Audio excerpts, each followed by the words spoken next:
Have you ever concluded a debate, having made all your points, only to leave with the sting of defeat? Have you felt that constriction in your chest, where each word you uttered seemed to weaken your position? Perhaps you find yourself surrounded by those who talk over others, who mock, interrupt, and command attention with an arrogance that they pass off as strength. And maybe, somewhere inside, you've accepted the idea that to be silent is to be weak, that failing to defend your position is an act of surrender, and that not responding is to admit you have lost. But what if this entire framework is a fabrication? What if true authority has never resided in words, but in the power of their absence? Nietzsche, one of history's most profoundly misunderstood thinkers, saw a reality that few possess the fortitude to face. Those who speak excessively expose their own vulnerabilities. Those who feel compelled to persuade are already fighting an uphill battle. We are taught by the world that we must contend, clarify our stance, and defend our truths as if every interaction were a clash for dominance. Yet, Nietzsche offers a different way, a path more nuanced, more deadly, and infinitely more powerful. He understood that silence is not merely a lack of sound. It is a commanding presence. Silence unsettles. It throws others off balance. It compels them to face their own inner turmoil. This message is for you, who often feels overlooked, dismissed, and unheard. For you, who departs from encounters feeling that your true meaning was never grasped. For you, who is weary of being the easy mark, the agreeable one, the person who prioritizes peace while others exploit your composure. You may have mistaken your silence for surrender. But today, I will demonstrate how that very silence can become your most formidable weapon. And how ultimate victory isn't about winning a dispute, but about never feeling the need to engage in one. Prepare to witness silence in a completely new way. Not as a failure to reply, but as the ultimate reply. Let us delve into Nietzsche's philosophy and learn how to command any situation without uttering a single syllable. Why do we feel this compulsive need to answer, to refute, to set the record straight, to validate our correctness? Because we have been conditioned to believe that truth is a fragile thing that must be aggressively protected. We believe that if we say nothing, we are consenting to defeat. But Nietzsche saw this impulse as a sign of our most fundamental vulnerability, the terror of being perceived as weak.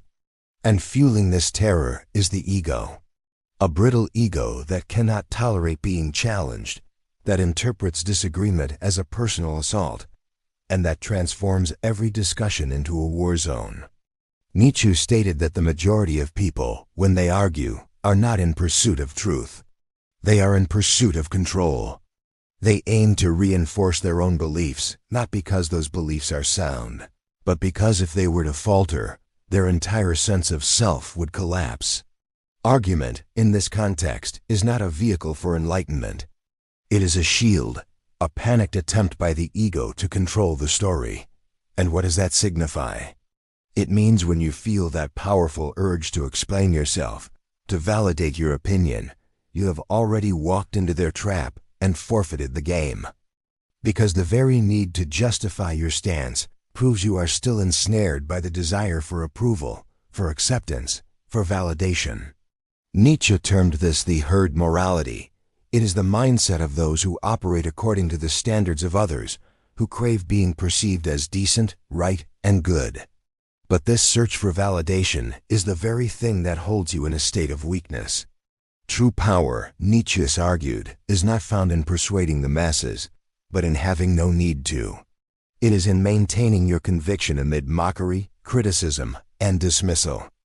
It is in being misunderstood, yet remaining resolute. What he proposes is a form of power not measured by verbal triumphs, but by inner self-possession. A power that emerges from the capacity to stay composed while the world around you erupts in chaos. A power that intensifies when you cease to react. If you truly desire to win, you must grasp this. The arena of debate is a performance, and whoever rushes onto the stage first has already conceded. Nietzsche knew that a mind that reacts is a mind that is controlled. It is the observant mind that is truly formidable, for it exists beyond the compulsion to prove anything. But then, if we are not to react, how do we assert our influence? If words are a liability, how do we convey our strength without speaking? Nietzsche had a solution for this. It lies in the concept of the Übermensch, the individual who rises above the confines of conventional morality and masters the world through supreme self-discipline. In the following section, we will examine this figure and see how he embodies the strategic deployment of silence as a tool of command. Are you prepared for that? Because from this moment forward, silence finds its voice. If you're finding value in this, show your support by clicking the subscribe button. Thank you. Nietzsche did not write for the timid. He wrote for the select few with the nerve to look inward, face their own inadequacies, and forge them into power. For him, the average person is imprisoned by social norms, moral codes, and the need for external praise. But another kind of human exists rare, potent, and liberated. The Übermensch, or overman, doesn't live by responding to the world. He forces the world to respond to him. And remarkably, he frequently accomplishes this in total silence. The Übermensch feels no need to win arguments. He refuses to participate in petty emotional theatrics. He watches, he assesses. He meticulously decides when to speak, and more critically, when to say nothing at all, because he understands what others do not. Silence is its own language, a language that does not seek to persuade. It asserts presence.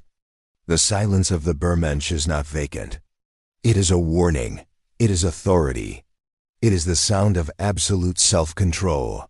While others raise their voices, he commands deference with his gaze. While others rush to explain, he observes, exposing their frailties with nothing but his calm.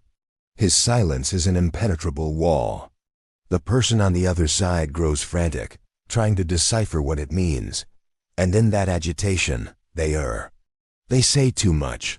They lose their footing. This silence is not passivity. It is the ultimate control of one's own energy. It is strategic conservation. The Übermensch understands that every word spoken is a move revealed.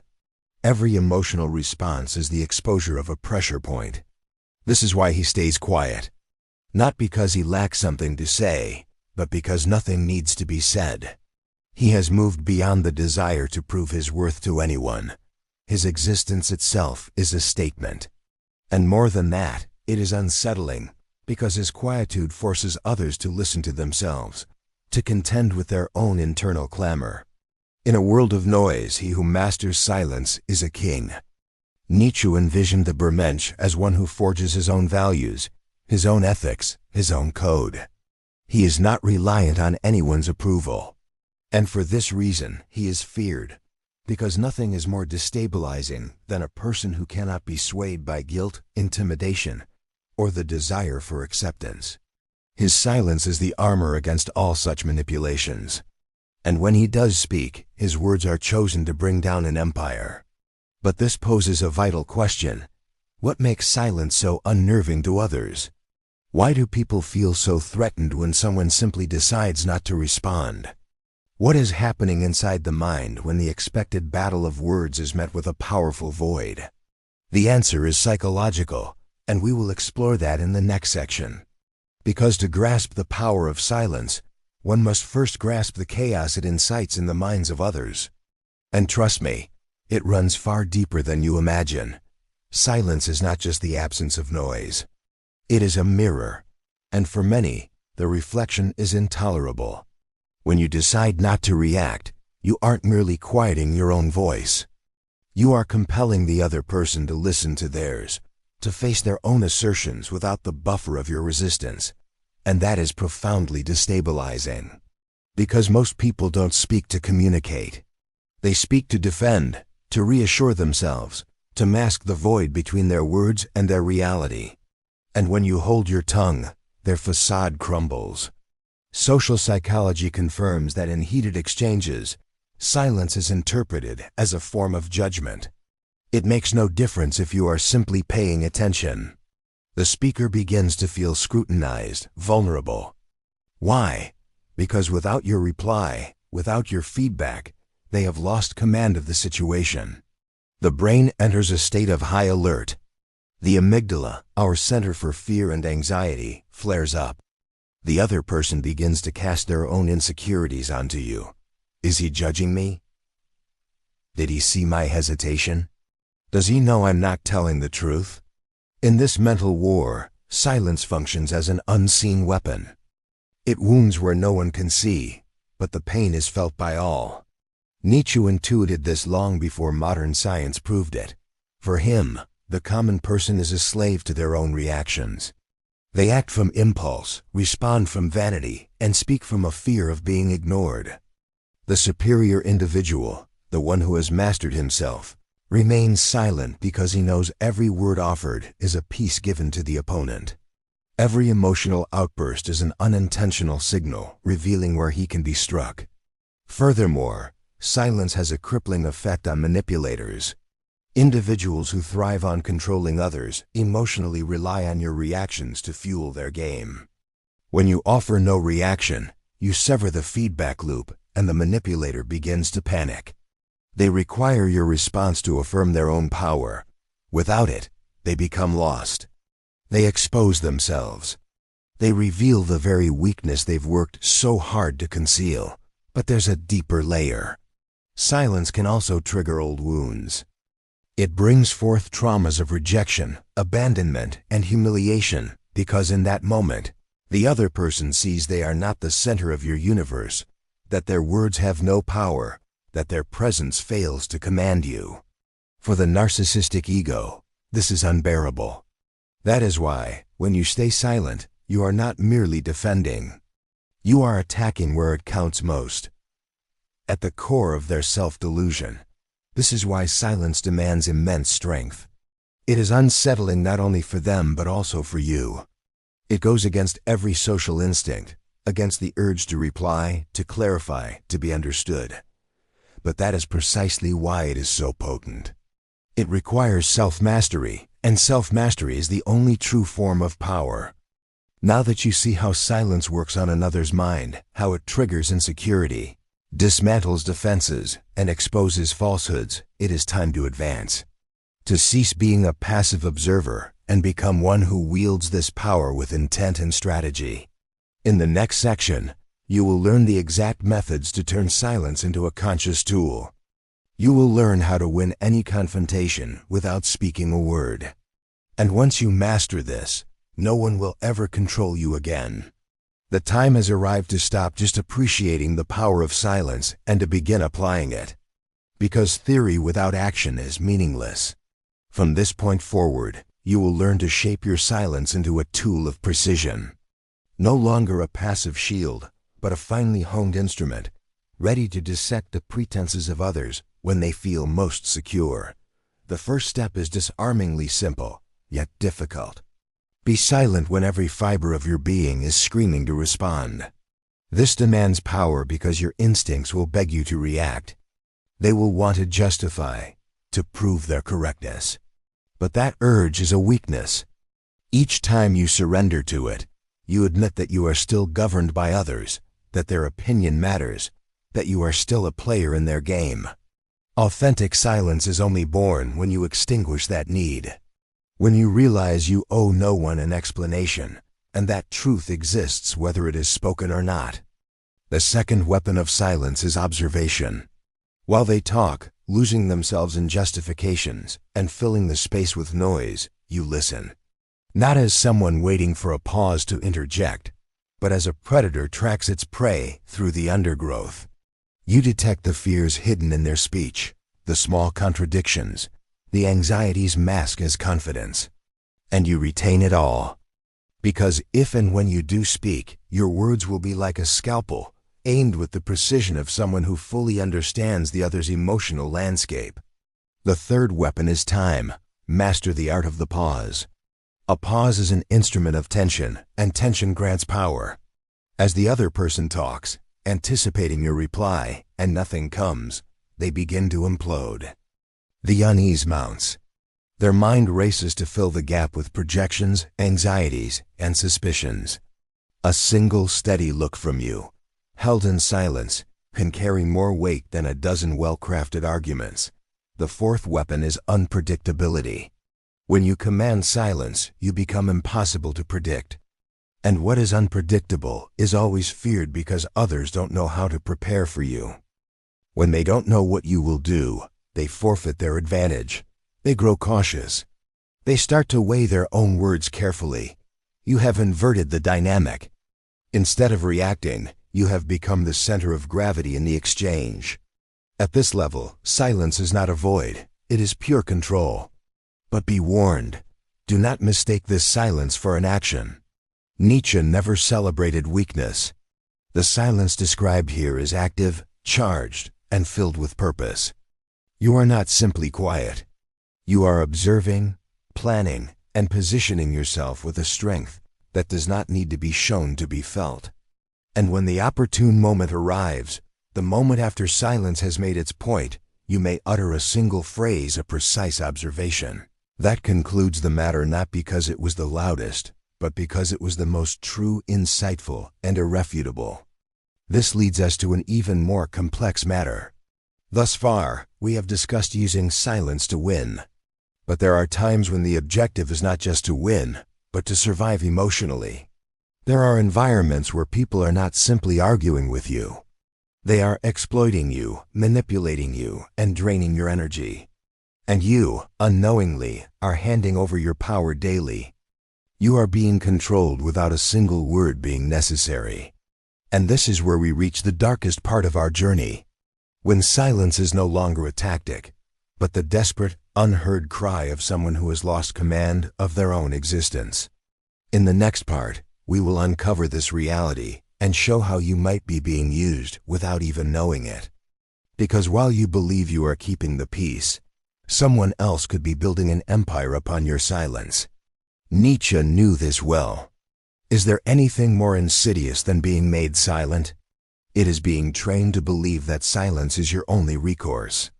That to suppress your anger, to concede arguments, and to avoid conflict is a sign of wisdom. That to hold your peace is a sign of inner strength. But what if I told you this is often a trap? That in many cases, this form of silence is not wisdom at all, but submission in disguise. Nietzsche saw this with piercing clarity. What you name peace is frequently just your own surrender, repackaged. Have you observed how certain people capitalize on your calm nature? Your willingness to listen, to let things slide, to sidestep confrontation. They advance their agendas, assert their demands, and occupy territories that once were yours, and you allow it. You tell yourself it isn't worth the fight, that harmony is more important, that it's a small price to pay. But the truth is stark.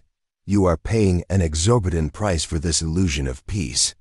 And worse, you are being exploited by those who know you will never push back. Nietzsche wrote of slave morality, the ethical system created by the powerless to endure in a world run by the powerful. It is the morality of compliance, of guilt, of being nice, an unwritten rulebook that instructs you to negate yourself, to shrink, to settle for less, and to feel noble for doing so.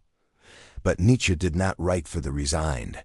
He wrote for those who dare to shatter these invisible chains, for those who recognize they are being used and choose to stop collaborating in their own subjugation. When you embrace this type of silence, the one that consumes you from the inside, you are relinquishing your power without a fight. You are being molded by the desires of others. You cease to be you. You become what they require you to be. And this is the very antithesis of what Nietzsche called the will to power, because the true will to power isn't about shouting or dominating others. It is about dominating yourself. It is about seizing back control of your own life story. It is being silent not from fear, but from the understanding that you owe no one a performance. This silence of submission must be annihilated. In its place must rise the silence of presence. The silence that does not yield, that does not grovel, that makes no apologies for its existence. The one that stands firm in the storm and without a sound, alters the entire dynamic. This is the silence Nietzsche would have admired. The silence of the person who has become their own master, But how does one attain this state? How do you shift from being manipulated to commanding your own presence? How do you destroy the herd instinct inside you and emerge as someone who radiates authority even while saying nothing? The solution lies in the ultimate figure of Nietzsche's work, the Übermensch. We've spoken of him. Now it's time to learn how to embody him. In our final chapter, you will learn what is required to become this new kind of human, because the world has enough talkers. It needs those who can master silence and reign through it. We have arrived at the conclusion. And now, I need you to grasp one thing with absolute certainty. Silence is not a void. It is not empty. It is not the pause between words. True silence is unadulterated presence. It is command. It is the evidence that you are no longer reacting to your environment. You are defining it with your very being. Nietzsche never wrote for those content with mere survival. He wrote for those who yearn to transcend, for those brave enough to strip away the masks that society forced upon them, no matter the pain. The silence of the Übermensch is not the silence of the victim or the coward. It is the silence of the warrior who has already secured victory before the fight even starts.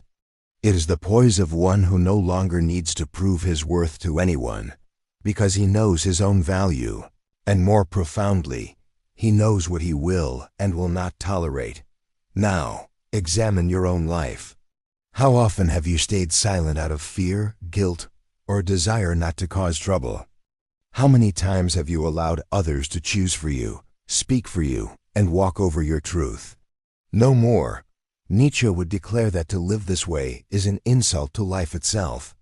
That to accept this kind of silence is the ultimate self-betrayal. Starting today, your silence must adopt a new resonance. It must cease being a retreat and become a clear shout of authority, a boundary, a declaration of who you are, even if the world fails to comprehend it. Because who you are does not need to be understood. It needs to be lived, and living it requires courage. Do you possess that courage? Then write in the comments, "I choose the silence that commands respect, not just so I can see you reach the end, but so you can make a public declaration of this decision, this vow to yourself." Because words are powerful, especially when they describe silence. And don't end your journey here. The next video is crucial. It will build upon what you've learned and push your understanding to a new level. Watch it, not for my sake, but because you owe it to yourself to keep growing. And always remember, the weak react, the strong observe, the wise decide when to be silent and when to speak.